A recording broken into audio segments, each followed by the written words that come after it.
Hello and welcome to today's Sunday stream. My name is Lee. I come on most Sundays at 3 p.m. Eastern in the US and talk about hypnosis.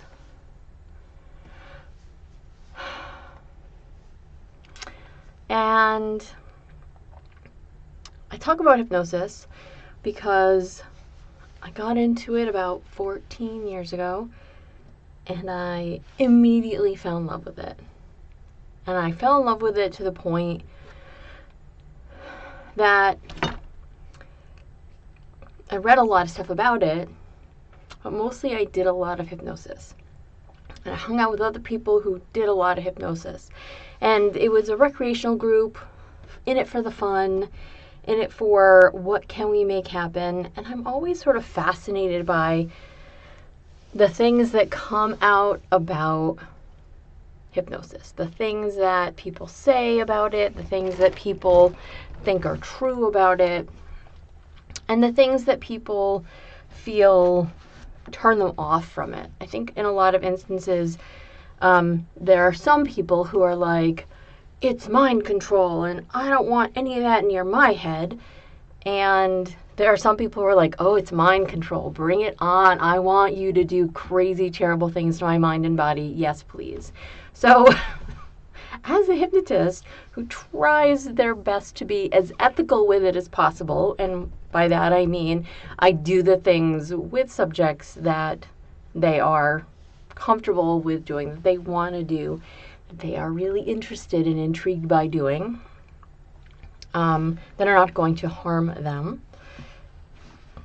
Same as many other things. I think you don't want people to get harmed. No pets were harmed in the making of this movie type of thing. But, so even if they look like they're in terrible, terrible pain, they're not. They're going to be okay. It's fine. That unicorn didn't really die. I saw that movie, Death of a Unicorn, last night, by the way. And I don't care what anyone else said. I really liked it. To be fair, my expectations were nil. I went in knowing that Paul Rudd was in there, and there was going to be a unicorn, presumably, and Jenna Ortega as well. Although I don't know a whole lot about her. However, I loved it. Every little bit of it was great. So satisfying. So satisfying. If you're wondering what I'm drinking, by the way, most days I get up, I do paperwork at home, and then I go into my warehouse. And when I come back from the warehouse, sometimes it's like 1, 2, 3 o'clock. I make breakfast, which is this smoothie, which is mostly a bunch of fruit and a little bit of lemonade and a little bit of Celsius, but it's mostly fruit. It's pretty tasty. Anyway, so the movie was fun. If you don't mind violence, if you like a little bit of history, go have a good time. If you aren't a fan of pharmaceutical companies, if you like traditional vengeance stories and forgiveness. Anyway, it hit a lot of buttons for me. You may hate it. I don't know. But I had a good time there. So anyway, back to hypnosis and the effects, right? So if you do hypnosis, you might want to change something dramatic about yourself. Like you may have gone to a hypnotist initially because you were experiencing something like a problem stopping smoking, or you had gained weight, or you really wanted to be able to do more exercise, or you wanted to learn to study better, to pass tests more easily, or to talk in front of crowds. Whatever the reason for a person going to a hypnotist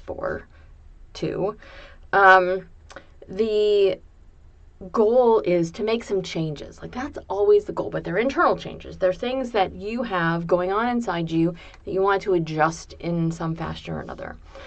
And so people may see like a movie or some older kind of media where somebody gets hypnotized and all of a sudden they are a walking zombie. They are carrying out commands. They are doing things that they never would have done, right? I'm thinking like murder or jewel heists, stuff like that. Now, the thing is, if somebody is actually doing these things, and they would say, oh, well, I would never have murdered anybody, or, oh my God, I would never rob a bank or the jewelry store, whatever it happens to be. Some of the issues that arise from saying things like that is that any good manipulator, using hypnosis or not, can get people to do all sorts of things. Sometimes they don't give you a choice, and sometimes they give you a choice, and they're both terrible, right? They double bind you with terrible, terrible choices, and you have to pick one, and you don't like either one, and you do it anyway. So sometimes, like what if, oh my God, that that man has a gun and he's holding that woman hostage and the knife is at her neck, but you see a gun and you have an opportunity to shoot him. And oh my God, she's also got a baby in her arms. Like you could make it as absurd as you wanted to, right? But if somebody was a really good subject and you put them in the right situation, you might be able to get somebody to do something that they had never thought of before, and that's an important distinction, or that they had thought about before and didn't really have strong feelings on.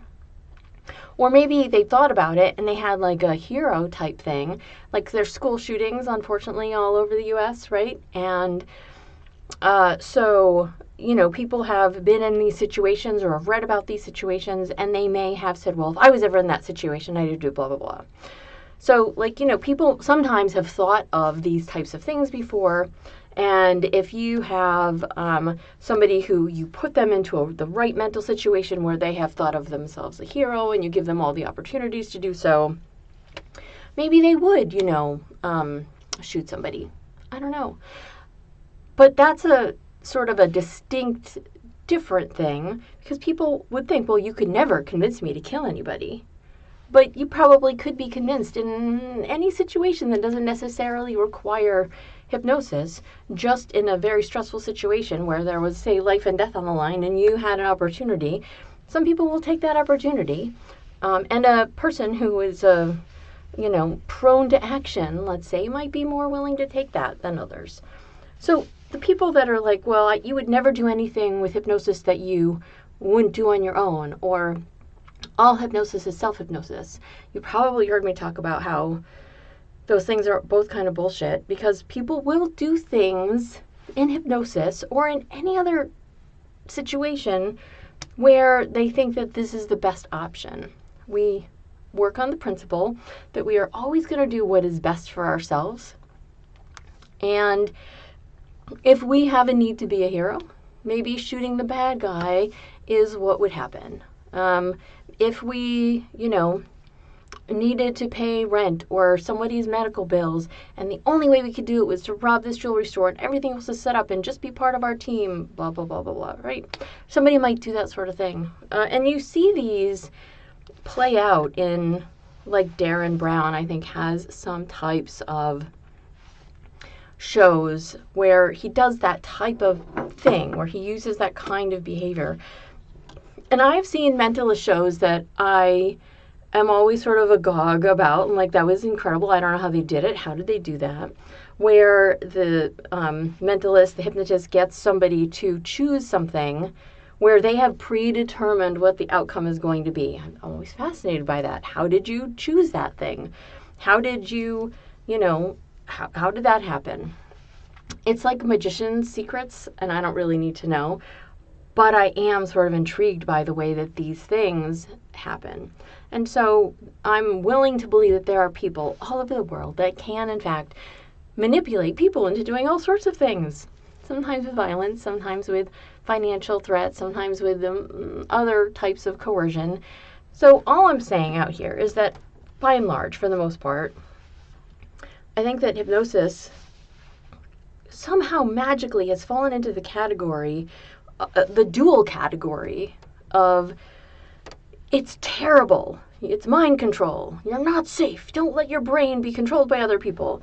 And then, of course, the other people who are like, who love that. But then there's the other category of hypnosis would never make you do anything you didn't want to do. It's all you. You're allowing these things. You're making these things happen. It's all self-hypnosis. It's all you. I definitely, like, again, I don't fall into either one of those camps. I do believe that there are people that are very good at manipulating other people out there, do things for the fun of it, do things for the good of it. But so what specifically does this mean? Like, how can we still then use hypnosis? Well, you know, and be good about, how can we feel good about using it? How can we be excited about what we can do with hypnosis? Well, first of all, it obviously has some really useful things. Like I talked about taking tests or public speaking with confidence or losing weight or stopping smoking or getting rid of any other addictions, those types of things, right? So those are things that hypnosis can help you do for yourself. And so when I say that, some people might be like, oh, aha, it is all self-hypnosis. All hypnosis is self-hypnosis, except sometimes it's like looking for a treasure inside yourself. And yes, if you really were determined, you could probably become really good at self-hypnosis and make all the changes that you wanted to.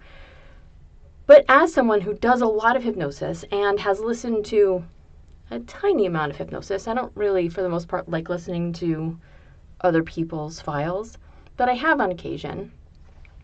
Sometimes what somebody says has no meaning to me. Like they can say all these things and I'm just sort of, I might be even in trance because I'm very good at putting myself there, but I'm not in the state where everything that they say is automatically going into my head and being accepted, right? It can't be, because I like to be critical of what I hear. In fact, I'm sometimes very critical about everything. And the last time I wasn't incredibly critical about what I heard, I was at Hypnothoughts last year and they had like this little demo room where you could try a whole bunch of different things out. And that was kind of fun. It was like nice, it was light, it didn't really have a huge purpose. They spoke really kind of slowly. There were big pauses, there was some music. There was all things that I never really do when I do hypnosis myself. But listening to it, I felt kind of good. And I think I listened to it twice instead of just once. I think I listened to it twice because it was delightful. It didn't make me want to do anything. It didn't make me feel, oh my God, so much better. But it was like a lovely, chill, calm experience. And in the midst of a busy convention, that's the sort of thing that you find yourself wanting. So,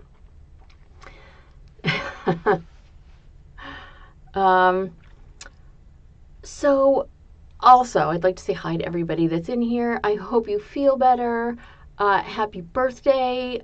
Don't worry about the age that you're turning. You can do all the things that make you feel as good as you want to be. Although getting older does sometimes hurt, I will say that.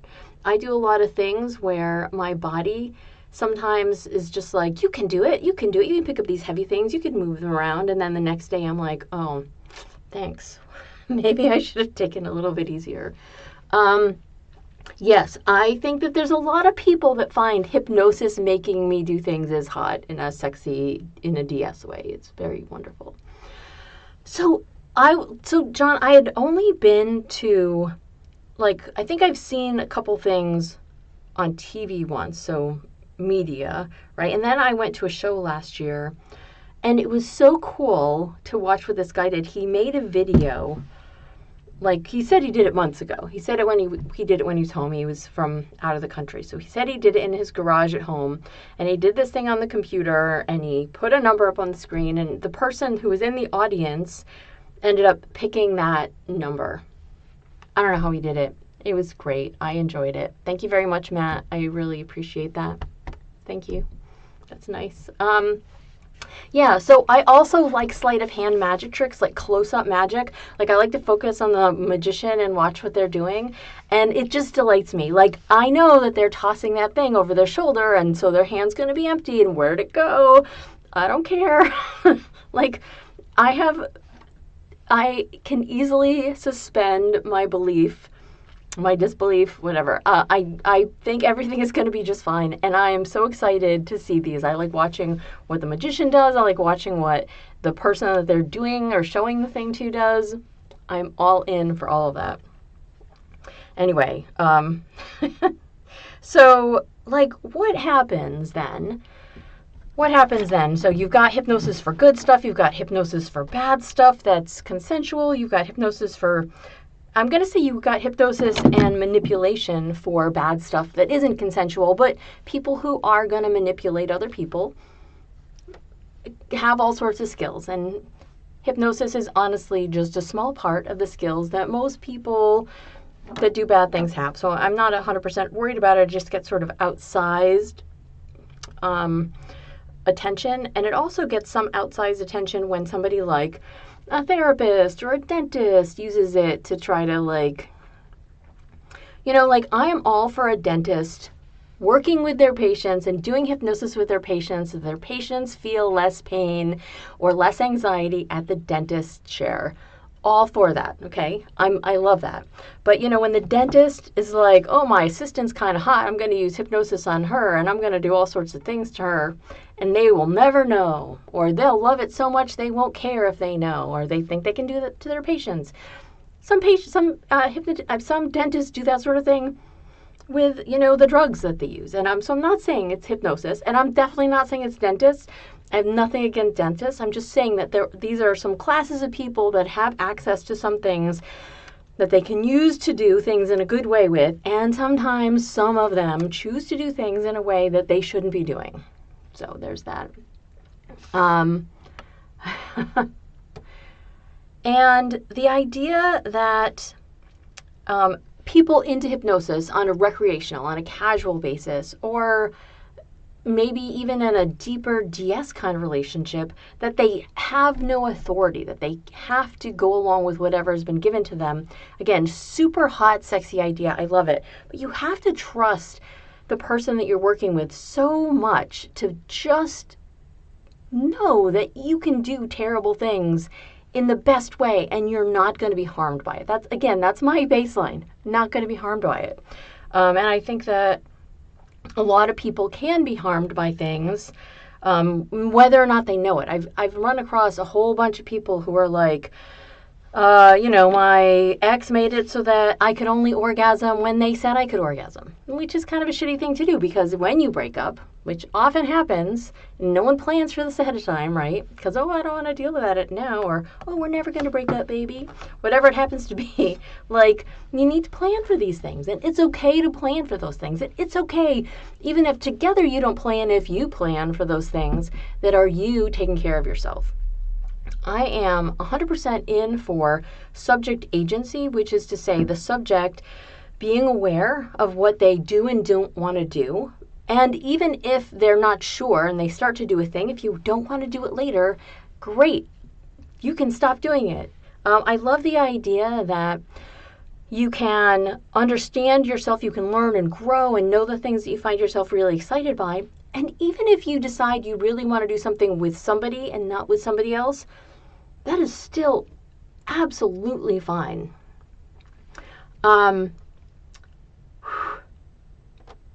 Yeah, isn't that scary, John? That's a little bit fascinating. The idea that, you know, a water gun was real, you're scared by it, it's okay to use it, and you want to shoot to water the audience, and a fake gun was a water gun, and you would shoot the test, and you would forget it.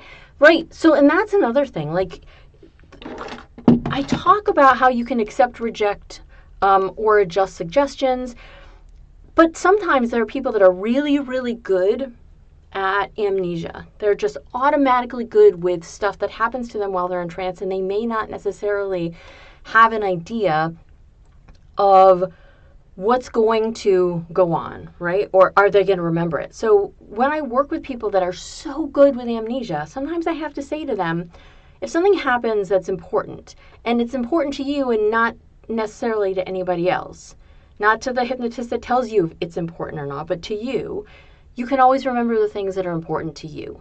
You can always remember them. And if your unconscious mind wants to share, the important things with your conscious self, it should. And it can. And it should be easy. And then you can remember whatever you need to remember. Yeah, I think, like, I do like CNC stuff. And I think it's fun. And I have play partners that I do that sort of thing with. And it is important that they and I know that at any moment, any of these types of things could happen. And then these are things we're going to stay away with. And there's some things that I don't really like. Like, I'm not a huge fan of, like, intelligence play. But I have some people that I play with that love it and some that absolutely hate it. So, like, if I really get interested in it one day, I have to find the right person to do it with. Or if I'm really interested in it one day and I'm only around the person that isn't interested, and I know they're only interested in certain aspects of it, they might be interested in it if I made them smarter. Still intelligence play, right? Not the same thing. Yes, it is hot to be a sleeper agent. I agree. So hot to be a sleeper agent. I do like the idea that you might not necessarily know what the heck it is that you're going to be doing. But I do advocate that on some level that a subject has the ability to know what it is they've done, even if in that little boxed moment, that whatever they can forget in that moment, because it's safe in that moment to forget what's going on. And so, so this whole conversation is one that I've had a whole bunch of times. But it's coming about because a couple of my friends did a class at Charmed, and they talked about sort of all these things, these myths, the things about subject agency. They talked about why some of these things are really important. So what if you're brand new to hypnosis and you want to experience as much as you possibly can? And somebody is like, well, I don't have any limits. You can do whatever you want. And what happens if they come across a person who's like, cool, I'm going to, use you for whatever it is that my personal interests lie in at the moment. Excuse me one second. Oh, my. And it gets a little warm in here. Sometimes I get sweaty, and I think I just got some sweat down in my eye. So here we are. Anyway, so the idea that all these things can happen, and that if you're new, you might say, well, I don't have any limits, that can easily be taken advantage of. And there are people who are eager to take advantage of new people in any new type of scene. It could be a book club, for the love of God. But in any type of established group, whenever you get new people that come into this, there's always going to be someone who's like, oh, well, I want to make friends with them. I want to play with them.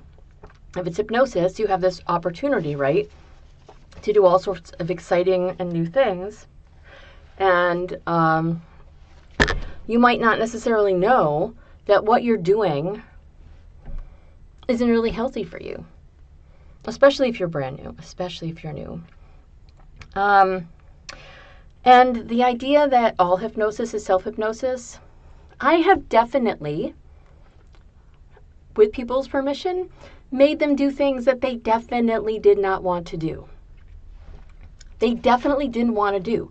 And why do I talk about this at all? You're like, well, doesn't that defeat the point if you're talking about doing things with hypnosis and saying that people have agency and saying that all hypnosis is self-hypnosis? No, because it's important to realize that if you are open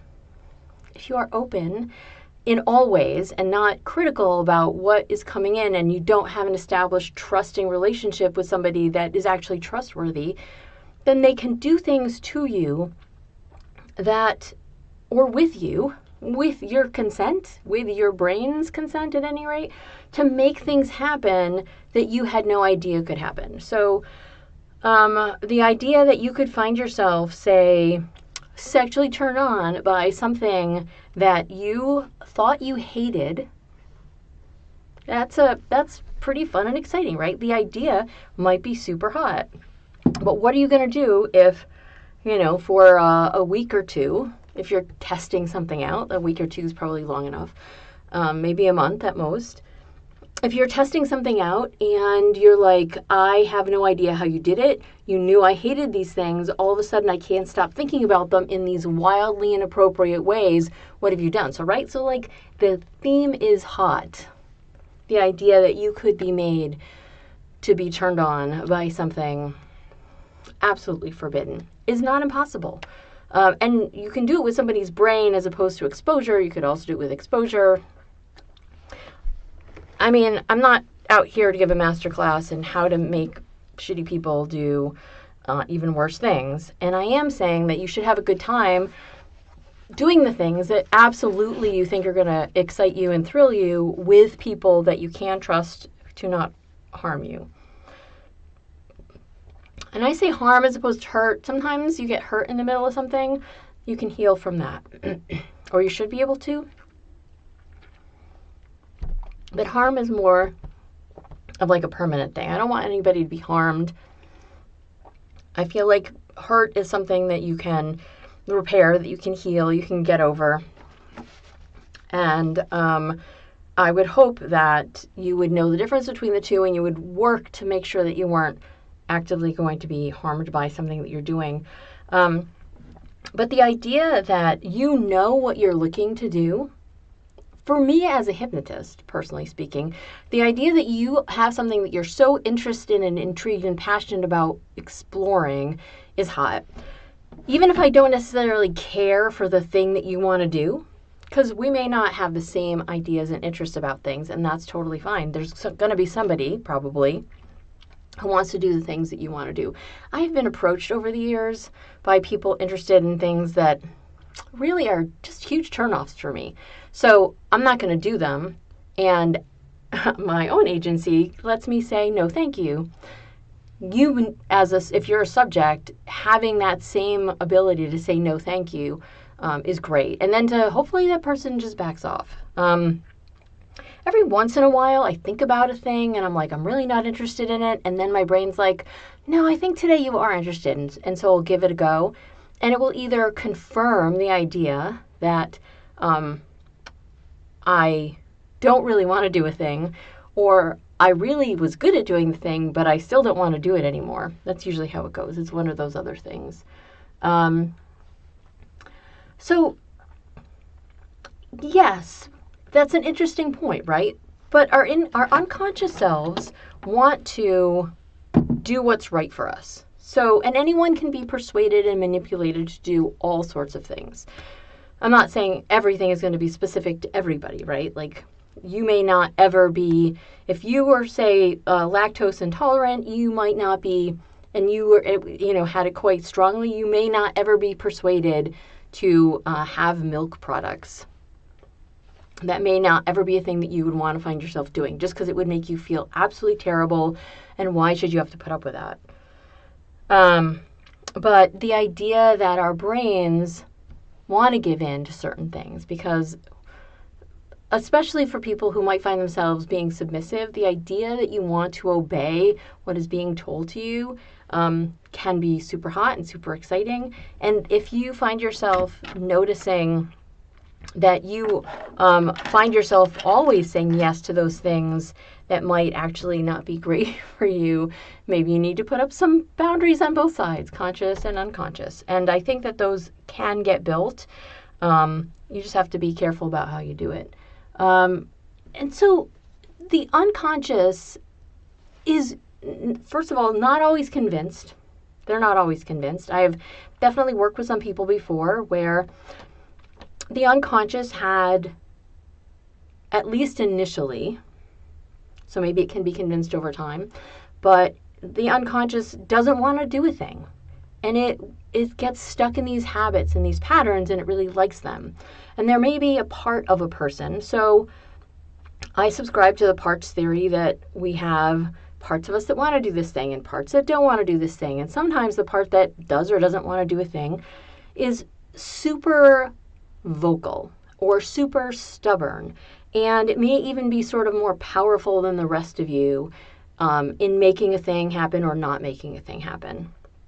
It may be like, sort of inertia, right? Like you can overcome something for a little while, whether it's eating healthy or going to the gym, and then all of a sudden you start to slow down. Maybe you hit little things along the way that slow you down, and all of a sudden you're like, oh yeah, I'm not doing those things anymore. I don't know why.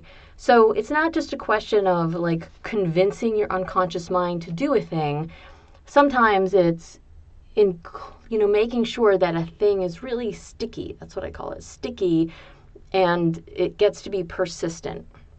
So if you have a suggestion that's persistent, you want to make sure it's good for you. If you have a suggestion that's terrible for you, but you want to do it anyway, you probably want to make sure it's a short-term thing so you don't find yourself doing the terrible things all the time, because your brain is open to suggestion, and the more your unconscious mind takes in suggestions that may not be healthy for you, if you find yourself delighted that you're doing these things that are absolutely terrible for you, you may develop some bad habits or patterns, and that's not what we're here for.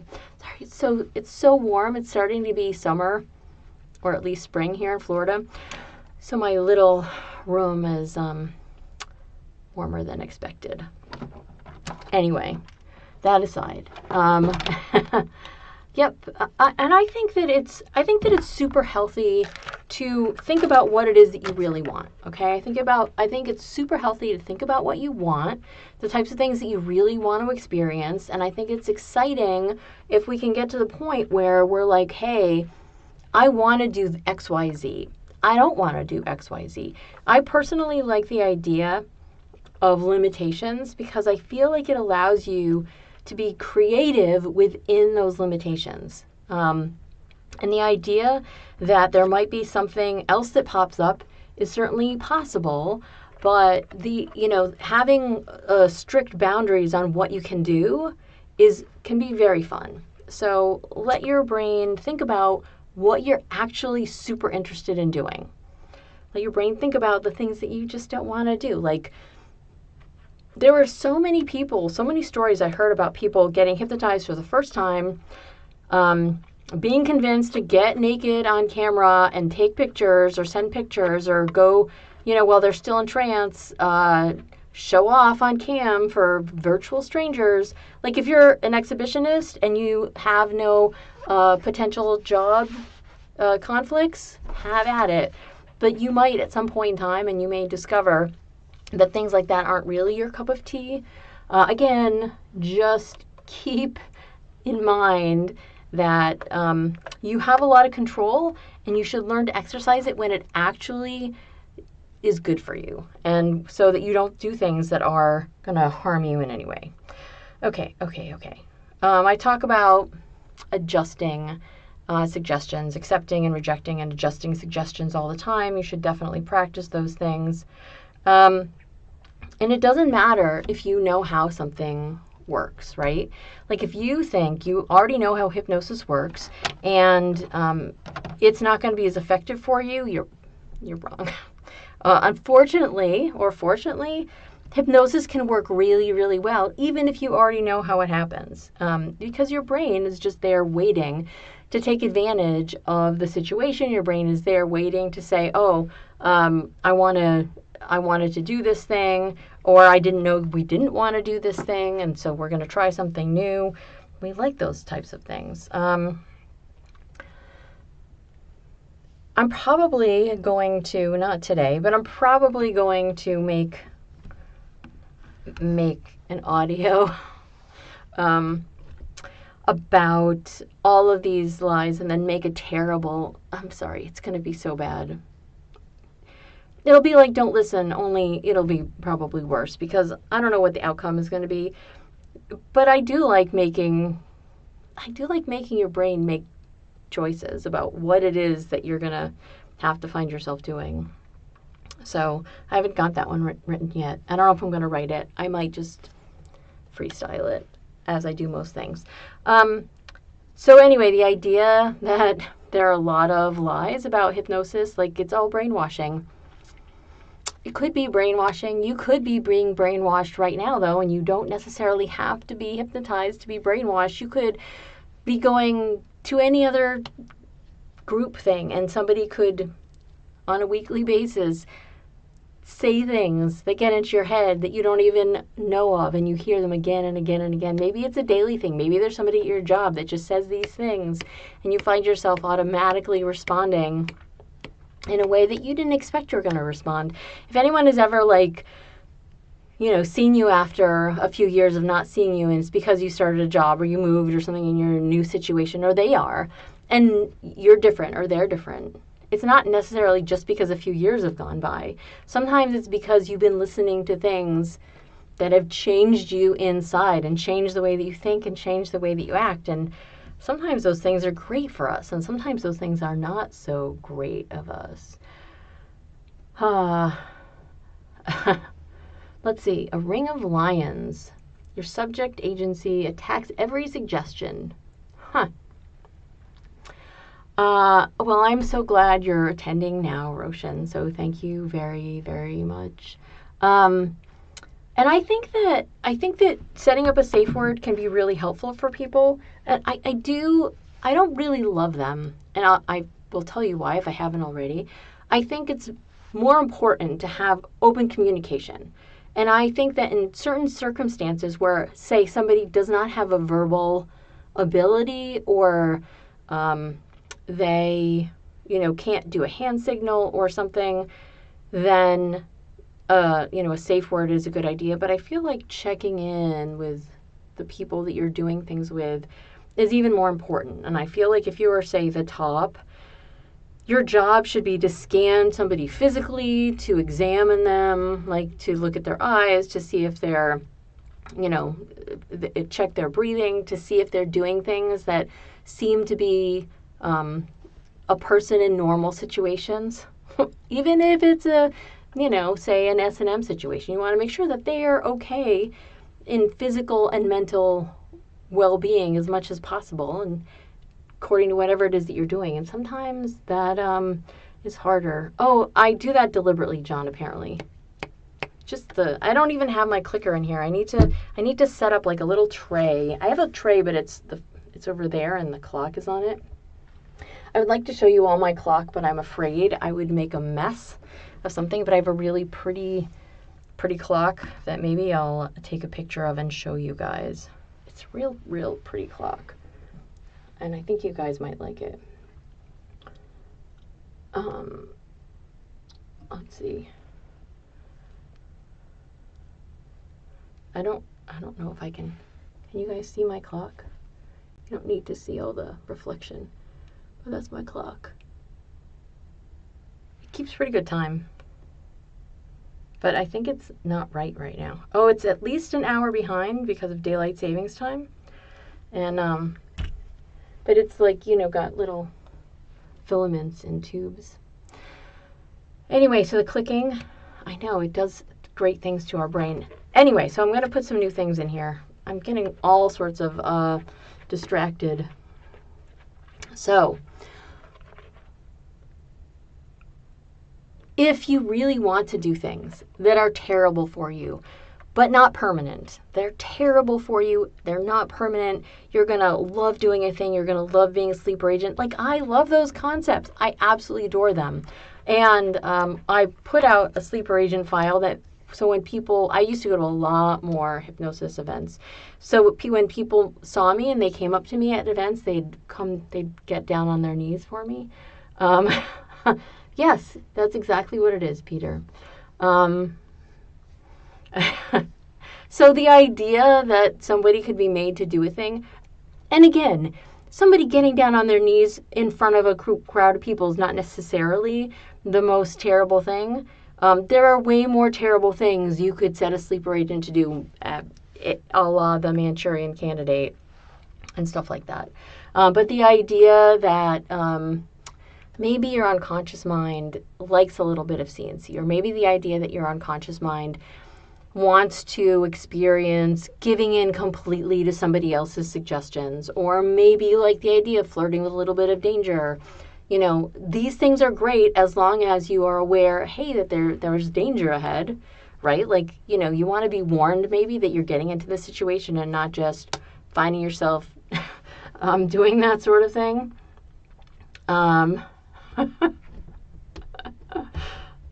That's very funny, Otto. That's very funny. Anyway, so the idea that you could do these things is thrilling, right? Like the idea that you can find a way to let yourself be as full on coerced, as full on brainwashed, as full on sleeper agent as you possibly could is very, very exciting, right? I love those thoughts and those ideas. Well, if you've listened to Sleeper Agent, yeah, but the events are quite fun, and I agree that I would like to see more people at them. And if you're going, I would say Charmed, it's the biggest one. It's just quite lovely. It has been run reasonably well over the years that I've been going. There are others that have been around a little bit longer, and I'm no longer running any events. Oh my God, it's so nice. Normally, at this time of the year, I would be absolutely, utterly, completely freaking out about running events. But this year, I'm not doing any, and I feel so good about that. Anyway, so I love the idea that there are all these lies that are being told about hypnosis. Don't fall for them. Learn to trust yourself. Learn to know who you can trust as a partner. Do the scary, fun things. And see if you still want to do scary, fun things. See if you want to do more scary, fun things. I mean, I have some friends, and also I have some bloodthirsty tastes when it comes to hypnosis sometimes. Those are not for everybody. Not everybody wants to do the things that I really like to do. And I do them very casually with some of my partners. And so the idea that you all of a sudden might have no bones in your body may not be thrilling or fun or terrifying for you. But for some people, the idea is hot and the reality is exciting. And that's, you know, the type of thing that I think is fun to share with people and to play around with people and experience that type of thing. So I guess I'm not really going to be doing a hypnosis session today, but I will say that your brain can do all sorts of amazing things. Please let your brain do all the fun and exciting things that you really want to do. If you need to, make a list of the stuff that you want to do. If you need to, make a list of the stuff you're not going to do. And I don't mean you have to write it down. Let your brain make a list. Going to do, not going to do. Let your brain know what's a slippery slope so that you don't end up doing the things that you don't really want to do. Let your brain work so that you can become better at the self-hypnosis part of it. And again, it doesn't, all hypnosis isn't self-hypnosis, but let your brain know that if there are things that you really want to change, that you can learn how you find yourself responding and what things you really find yourself responding well to, and let those things be the things that lead you to make happier, more wonderful choices for yourself. So, my favorite, okay, a little graphic, if you don't like gore or vor or whatever, you could head out now. If you, or you could just turn the sound down for a bit. But every once in a while, I like to just like reach in and pull my partner's heart out and chomp down on it and watch them die in front of my eyes and then bring them back to life. It's so much fun. That's one of my favorite things. I have a lot of favorite things, and my some of my partners are just so very adept at suggestion. They are just so good at accepting suggestion. They are so good at responding in the ways that I would hope that they would expect to respond, and I absolutely love that. So those are, I do like the boneless thing too, honestly, because you know, you got no bones, you can't stand up, you fall in an interesting heap if you're standing. Mortal Kombat style. I don't. I've only seen Mortal Kombat a few times. I've apparently met one of the guys who was one of the first developers of it, because he worked with a friend of mine, and but I don't think I know. I don't know all that. Yeah, sometimes I don't. I'm not like a big. I've never made a vampire type file, but my partner is like really, really into that. So, I mean, I could. They're currently playing a game called Vampire the Masquerade, which is pretty old, and I remember it being like an actual LARP that people would play. That's so long ago, though. I don't even know. So I'm not super into vampire stuff, but there's a lot of hot vampire fiction out there. So maybe I could come up with something. I don't know. The idea that the idea that, you know, vampire stuff could happen is always a possibility. I feel like it's too story, and I'm not necessarily. You've just heard me ramble for 40 minutes. I'm more a rambler than an actual storyteller, so it would need some fantastic editing because, anyway, maybe I could make a file about vampires, but I don't know. That's not what you asked, was it? Anyway. Look, we didn't even do any hypnosis today, and thank you all for being here. Yes, you're a little late, but you can always go back to the beginning and listen to everything. Okay. Who was doing the heart grab in Mortal Kombat? I'm sure I can find a YouTube video and watch that happen, because that'd be fun. I mean, I would definitely go watch somebody. I would definitely go watch somebody do that in a video game. So, all right. I should be around next Sunday. Sorry, the sweat is getting to me. It's so bad. I didn't put any mascara on today. I was kind of like, do I really want to do a session? Kano? I'll look them up. And I'm glad I didn't, because the sweat is just like, it's crazy. I got to get the AC in here functioning or something like that. All right, folks. Thank you for being here. Thank you for listening to me ramble today about hypnosis and lies and some fun non-lies. I hope to see you next Sunday. Please let me know if there's anything else you'd like to do. If you're not in the Discord group, you can join that. It's pretty quiet. It's pretty chill. We used to have more conversations than we do now, but it's okay. You can also email me if you really want. I appreciate you liking and subscribing if you're not already, because apparently YouTube wants you to. So yesterday, so earlier this week, my handyman, who is an older gentleman who's been having some health problems, was feeling better, and he came over to do the lawn, but he parked in front of my car in the driveway, and when I had to leave for work, I asked him to move it, and he promptly ran over the mailbox. So yesterday, I put in a new mailbox, which looks great, by the way. It was probably about time. It probably needed it, because during the second hurricane that we had last fall, it's like 2 a.m, and this group of kids, 3 kids, are walking down the street, and one of them just decides to attack my mailbox for no good reason. Literally, they attack the mailbox. They're kicking it. They're like trying to take it down. No good reason. So, and it was already pretty old. It's several years old at any rate, and it wasn't new when I got here. And so that kid like destroyed the mailbox, and then the truck backing into it destroyed it a little bit more. So now I have a new mailbox, and that was great. So today it's raining. It just started. The lawn did eventually get mowed. I am going to go and work on a quilt for a friend of mine. I used to quilt a lot, or I used to quilt regularly, maybe not a lot. I used to quilt regularly.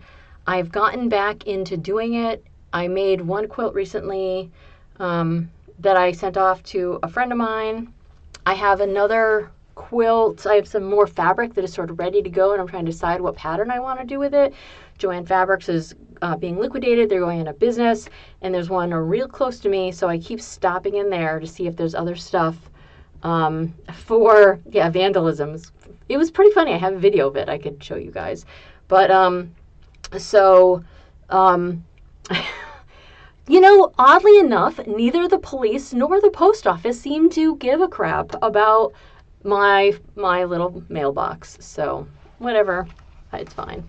I guess there are bigger things to think about. And certainly because of the hurricane, there were bigger things to think about. But anyway, so I'm going to go and start on a quilt today because it's raining outside and I can't really do anything more out there today. Or I don't want to, I guess, because it's raining. And I will see you guys next Sunday. And maybe I'll show you a little bit of my quilt. And maybe I'll have some other small short file that's fun that I just work on and share with you guys. So, no quilt stream. I do not have the capacity. I probably have the equipment. I do not have the capacity to set up cameras, etc. for that. Like, a lot of the stuff that's in here is what I would want to use, and I'd have to move it, and I'm just like, nah, no. And then, like, obviously the house is a messy disaster. It's not really, but parts of it are. So it'd be on camera. Anyway, okay. Thank you. Goodbye. I will see you guys next Sunday. Feel free to write me if you would like to in wherever you want to reach me. I'm probably around. And